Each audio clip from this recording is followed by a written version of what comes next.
ఎసారనా ఏదో ఒక పని చేద్దాంలే, అయిన కాడికి అయితేలే, వచ్చిన కాడికి సరిపోతుందని ఏదో ఒకటి పని చేస్తుంటూ అది కాకపోతే ఇంకోటి కాకపోతే ఇంకోటి అని అట్లా పని మార్చుకుంటూ పోతాం తప్ప ఫలితాలు ఏమవుతుంది అనేది ఆలోచిస్తాం. ఎసారనా సో అట్లా నాకు అన్న తర్వాత నాకు అది ఎక్సైటింగ్ అనిపించింది. ఎందుకంటే అంతవరకు నాకు ఆ క్వశ్చన్ ఎవరు అడగల. సరే రాద్దామని రాసిన. ఏం రాశానంటే నాకు నెలకు ₹1,00,000 కావాలని రాసిన. ఎంత? నెలకు 1,00,000. ఎందుకంటే ఈ రోజుల్లో ఒక ఫ్యామిలీ హ్యాపీగా బతకాలంటే ఎంత ఉండాలి? మినిమం 1 lakh ఉండాలి. ఎందుకంటే మనకు ఒక స్టాటిస్టిక్స్ అప్పట్లో నాకు చూపించారన్నమాట. 1940 టైంలో అప్పట్లో ఫ్యామిలీస్ పెద్దగా ఉండేవి. ఎసారనో ఫ్యామిలీ పెద్దగా అంటే ఒక్కొక్క ఇంట్లో 10, 12, 15 మంది ఉండేవాళ్ళు ఆ రోజుల్లో. ఎందుకంటే అప్పట్లో పాస్తులు కాదు, ఎవరైతే పిల్లలు ఎక్కువ మంది కడతారో వాళ్ళకే పెద్ద ఆస్తి ఉన్నట్టంట ఆ రోజుల్లో. నాకు తెలియదు. ఎందుకంటే మా ఊర్లో ఒక ఆయన ఉన్నాడు, ఆయన తలయారని పిలిచేటోళ్ళు.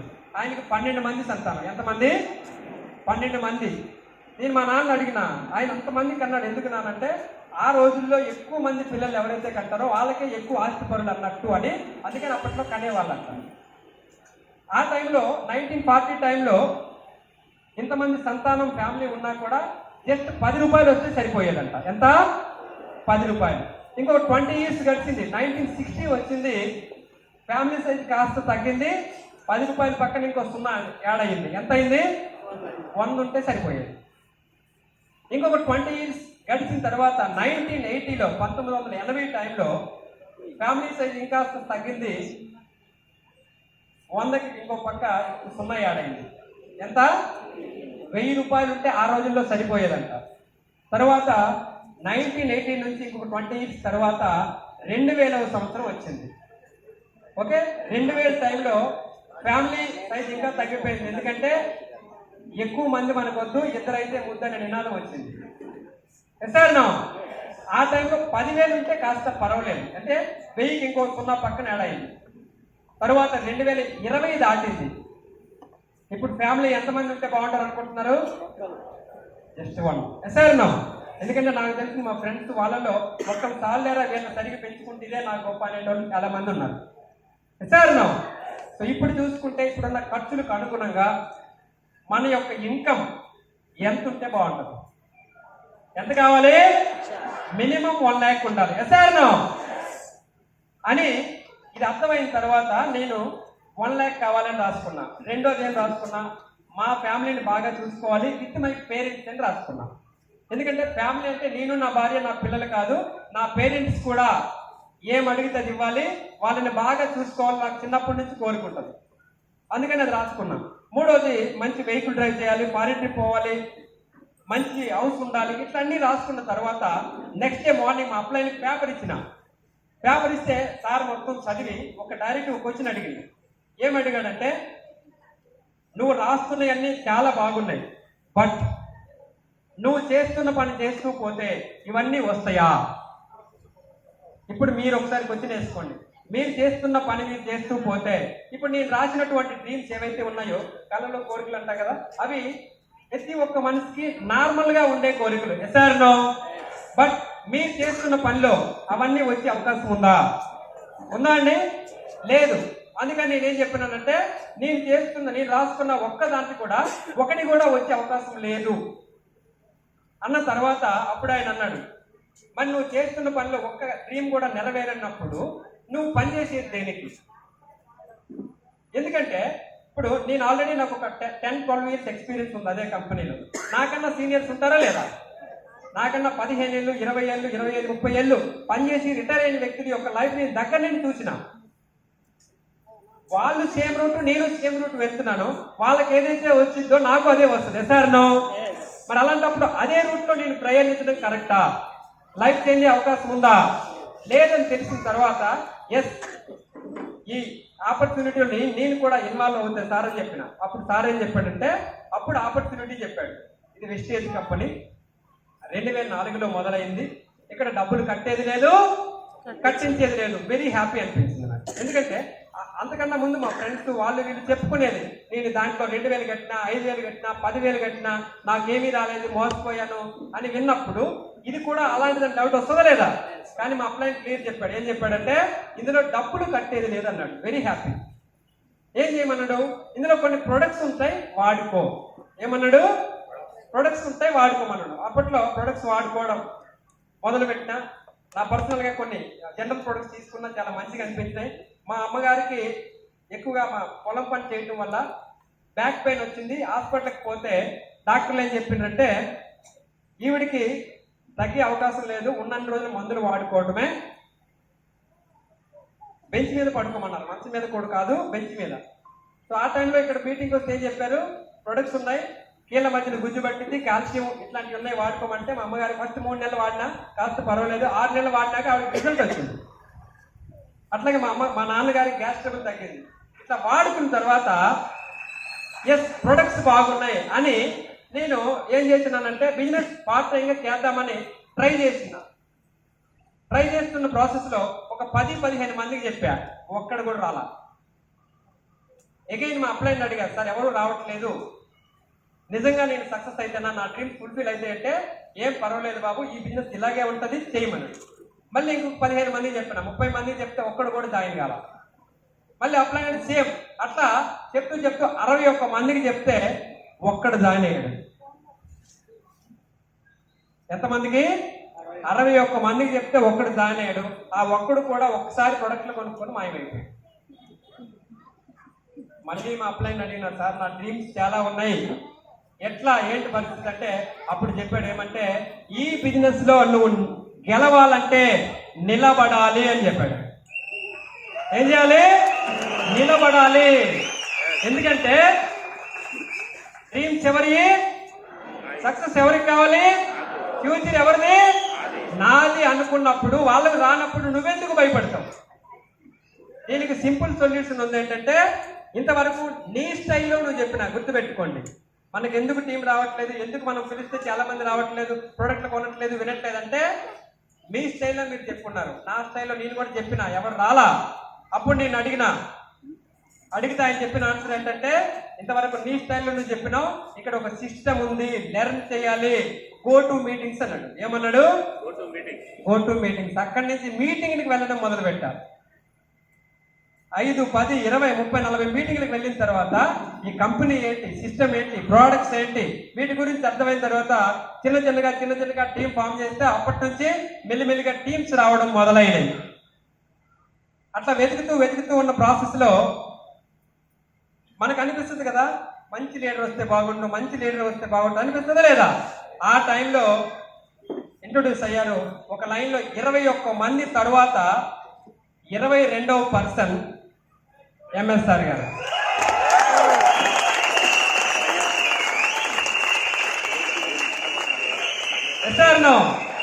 ఎందుకంటే చెప్తారు కదా, పిల్లలు లేని వాళ్ళకి తల్లిదండ్రులకు లేక ఒక కొడుకు పుడితే ఎట్లుంటది, కాలు కూడా కింద పెట్టనీరు.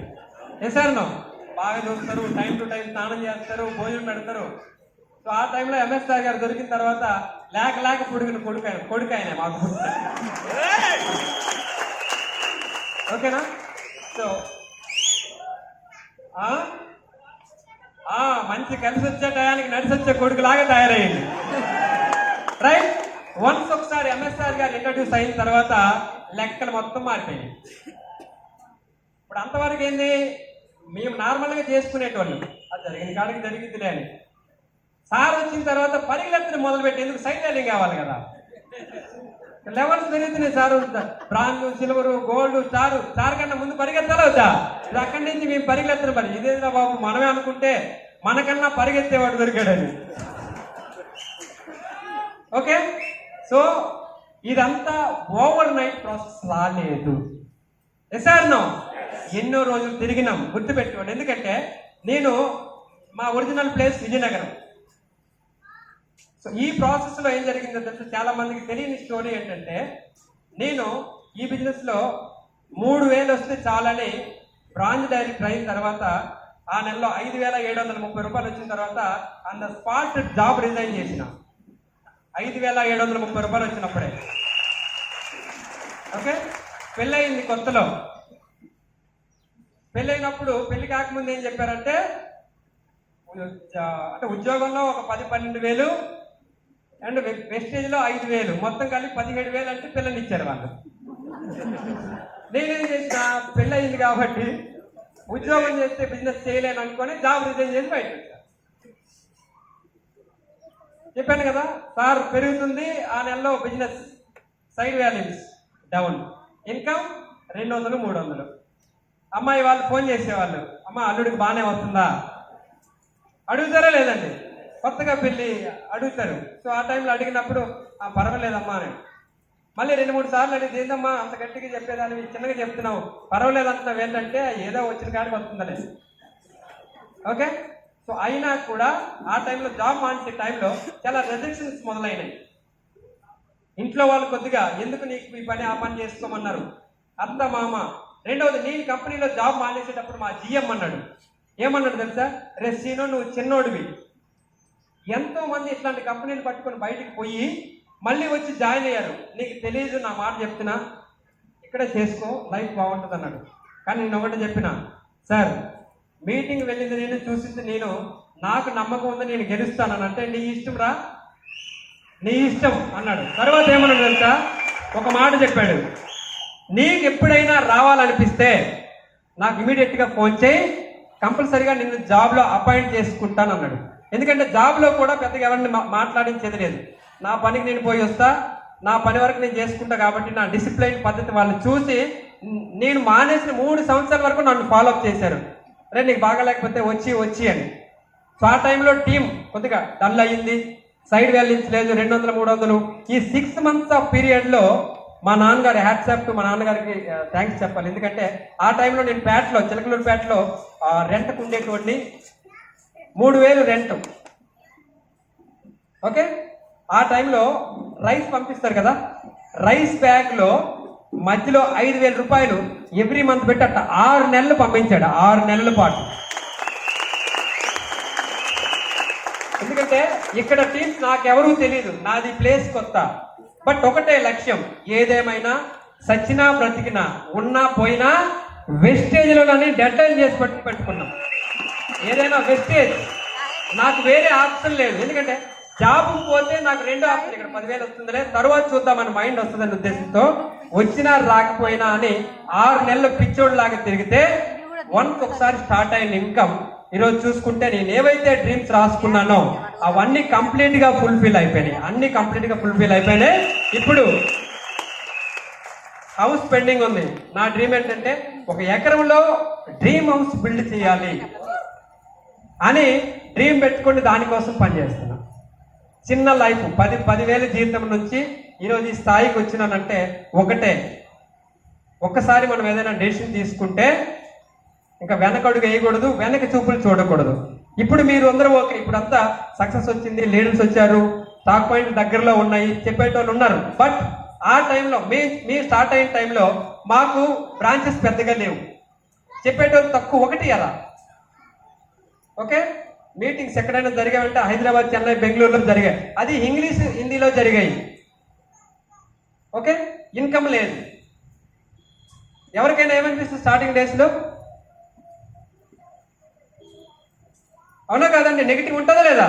బట్ ఒకటే, ఏదేమైనా ఇక్కడ నిలబడితే సక్సెస్ వస్తుందని నిలబడి పోరాడితే ఈరోజు ఆంధ్ర తెలంగాణలో చాలా పెద్ద టీం దేవుడు మాకు ఇచ్చిండనే మేము ఇంకా బాధ్యత అని అనుకొని మేము పనిచేస్తున్నాం ఇప్పటికి కూడా. ఎందుకంటే ఇంతమంది మాకు ఎవరు పరిచయం లేదు. మీరు ఎవరైనా నాకు పరిచయమా? ఎంఎస్ఆర్ గారు నాకు చుట్టమా? ఎవరిచ్చారు? దేవుడు ఇచ్చాడు. నిలబడితే ఎసారనా మీరందరూ కూడా ఒకటే. ఈ బిజినెస్ కు మనకి పాజిటివ్ మైండ్ సెట్ కావాలి. ఎందుకంటే మనం స్టార్ట్ అయిన కొత్తలో మనకి నెగిటివ్స్ వస్తాయి. చెప్పేటోళ్ళు కొంతమంది నెగిటివ్ చెప్తారు, వెనక్కి లాగే ప్రయత్నం చేస్తారు, ఇంట్లోనే కొంతమంది నెగిటివ్ చేసే ప్రయత్నం చేస్తారు. బట్ అయినా కూడా ఏదేమైనా నేను గెలవాలనే మైండ్ సెట్తో ఉంటే మిమ్మల్ని ఎవరు ఆపలేరు. ఎసారనో ఎందుకంటే వెస్టేజ్ చాలా అద్భుతమైనటువంటి అవకాశం. ఈరోజు ₹1 పెట్టుబడి పెట్టకుండా కోటీసులు అయ్యే అవకాశం భూమి మీద ఎక్కడైనా ఉందా అండి? ఉందా? కానీ వెస్టేజ్లో మనకుంది. Okay, company okay, product okay, everything is okay. But మనం సక్సెస్ఫుల్ కావాలనంటే మన యొక్క ఆలోచన ఎనీ టైం ఎన్ని ప్రాబ్లమ్స్ అన్నా రాని ఆల్వేస్ పాజిటివ్. ఎందుకంటే ఈ 7-8 years జర్నీలో ఎంఎస్ఆర్ గారిని దగ్గర నుంచి గమనించిన ఆయన కూడా స్టార్టింగ్ డేస్ లో ఫేస్ చేసింది. ప్రాబ్లమ్స్ వచ్చినాయి, టీమ్స్ డల్ అయినాయి, ఇన్కమ్ పరంగా ప్రాబ్లమ్స్ వచ్చినాయి. బట్ ఏ రోజు కూడా ఒక్కసారి కూడా నెగిటివ్ నాతో ఎప్పుడు చెప్పలా. ఎప్పుడు ఏం చెప్పేటట్టు తెలుసా, సార్ ఇక్కడ మీటింగ్ చేసినాం ఎంతమంది వచ్చారు, అక్కడ మీటింగ్ చేస్తే ఈ లీడర్షిప్ వచ్చింది, ఈ టీంలో వీళ్ళకి ఎంత ఇన్కమ్ వచ్చింది, ఎప్పుడు ఇవే షేర్ చేసేవాడు. ఒక్కరోజు నా పరిస్థితి సార్ నాది ఈ స్థాయి అని ఎప్పుడు అల్లా. కాబట్టి ఈరోజు ఒక ఐకానిక్ పర్సన్స్ గా ఓకే చెప్తారు కదా, గల్లీ నుంచి ఢిల్లీకి వెళ్ళారంటే ఒక యూనిటీ. ఈరోజు మనం అందరం యూనిటీగా నిలబడబట్టే బాలి సార్ కూడా యాక్సెప్ట్ చేసే స్థాయికి మన టీం ఎదిగింది ఈ రోజున. నిజంగా చెప్పాలంటే ఈ బిజినెస్ అనేది మనం ఏమి కోరి తెచ్చుకోవాలా. ఎస్ఆర్నో మనం ఏమి ఇంటర్వ్యూ ఎగ్జాము మనం ఏమైనా పరీక్షలు రాసినామా? లేదు, దేవుడు మనకు ఒక వరంలాగా పంపించాడు. వరంలాగా పంపించినటువంటి ఆపర్చునిటీని మనం పట్టుకుంటే 100% మన జీవితమే కాదు కొన్ని వేల మంది జీవితాలు మార్చే అవకాశం ఈరోజు మన చేతుల్లో ఉన్నది. ఏమన్నా జరగండి, ఓన్లీ పాజిటివ్ తోని మాత్రమే ఆలోచించాలి. ఎందుకంటే పాజిటివ్ మాత్రం మనకు సొల్యూషన్ చూపిస్తుంది. ఈ భూమి మీద ప్రతి సమస్యకి సొల్యూషన్ ఉంది. ఎస్ఆర్నో నెగిటివ్ పట్టుకొని మనం నెగిటివ్ ఎంకరేజ్ చేస్తే నెగిటివే పేరుకుంటుంది. కొన్నాళ్ళకి మనం కనబడకుండా పోతాం. ఎందుకంటే ఒకసారి ఒక ఫ్యామిలీలో ఇద్దరు అన్నదమ్ములు ఉన్నారు. అందులో పెద్ద ఆయన బాగా తాగుడుకు అలవాటు పడి ఫ్యామిలీని పట్టించుకోకుండా ఎట్లా పడితే అట్లా ఆయన జీవితాన్ని పాడు చేసుకున్నాడు. కొంతమంది విలేకరులు ఇంటర్వ్యూ చేస్తున్నారు అన్నమాట. ఏం బాబు నీ జీవితాన్ని ఎందుకు ఇట్లా నాశనం చేసుకున్నావు, ఎందుకనంటే అప్పుడు ఏం చెప్పాడు తెలుసు ఆయన, సార్ నా జీవితం ఇట్లా పాడైపోవడానికి కారణం మా నాన్నగారే. ఎందుకంటే చిన్నప్పటి నుంచి ఆయన తాగి మమ్మల్ని కొట్టేవాడు, అమ్మని కొట్టేవాడు, ఇంటిని ఏం పట్టించుకునేవాడు కాదు సార్. ఆయన చూసి చూసి చూసి ఈరోజు ఇట్లా తయారవడానికి కారణం మా నాన్నగారు అన్నాడంట. వాళ్ళ తమ్ముడు ఉన్నాడు, వాళ్ళ తమ్ముడిని అడిగారంట, మీ అన్న ఏంటి బాబు ఇలా తయారయ్యాడు, కానీ నువ్వు మాత్రం నువ్వు లైఫ్ని చాలా హ్యాపీగా లీడ్ చేస్తున్నావు, నీ పిల్లలు బాగా చదివించుకుంటున్నావు, మంచి పేరు ప్రఖ్యాతులు సంపాదించావు, మరి నీ సంగతి ఏంటంటే అప్పుడు చెప్పాడు, సార్ నేను ఇట్లా ఉండడానికి కూడా కారణం మా నాన్నగారే సార్. చిన్నప్పుడు ఇట్లా మమ్మల్ని పట్టించుకోకుండా మమ్మల్ని కొట్టి నన్ను కొట్టి మా అన్నయ్యని కొట్టి ఇట్లా చేశాడు. లైఫ్లో ఎప్పుడు ఇలా ఉండకూడదు, తాగకూడదని డిసైడ్ అయ్యాను సార్, అందుకే నేను ఇలా ఉన్నానని చెప్పిండంట ఆయన. చూసారా, ఇద్దరు ఒకే ఫ్యామిలీ నుంచి వచ్చారు.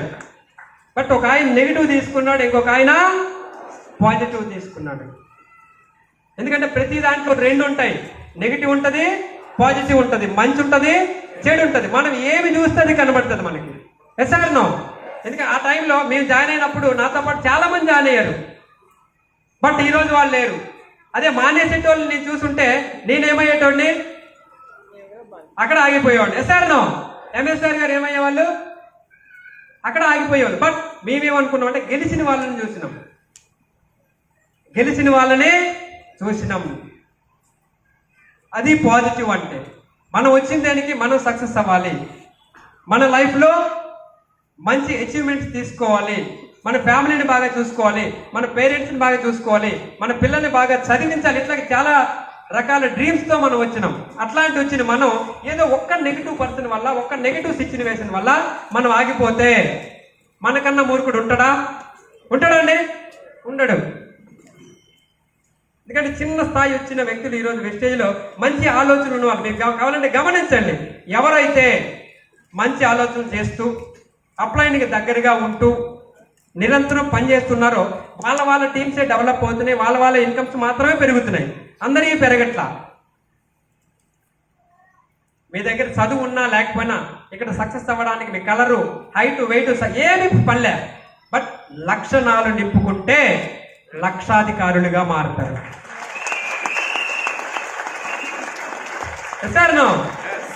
అవి అవసరం ఈ బిజినెస్ కి.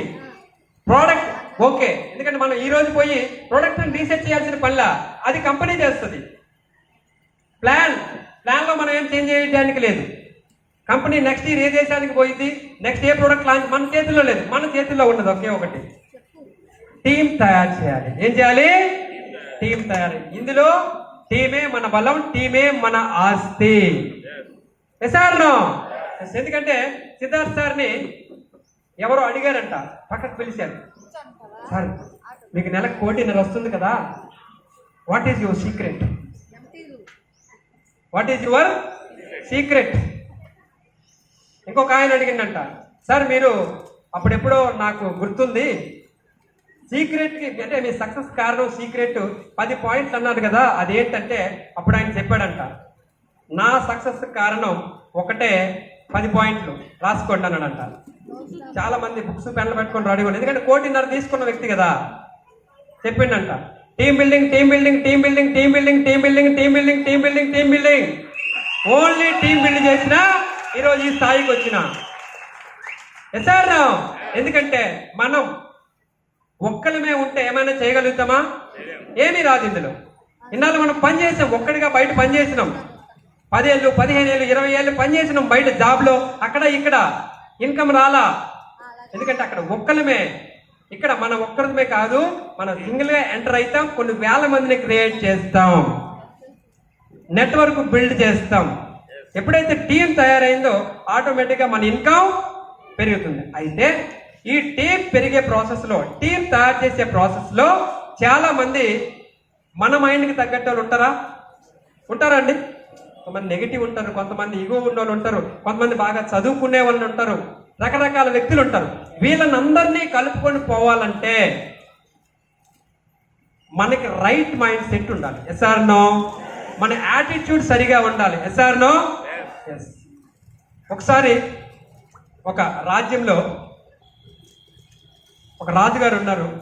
ఆ రాజుగారికి క్రిస్టియన్స్ అంటే పడదు. ఎవరంటే పడదు? క్రిస్టియన్స్ అంటే పడదు. ఆయన ఏం చేస్తాడంటే ఆ రాజ్యంలో ఉన్నటువంటి క్రిస్టియన్స్ అందరినీ కూడా హింసిస్తాడు.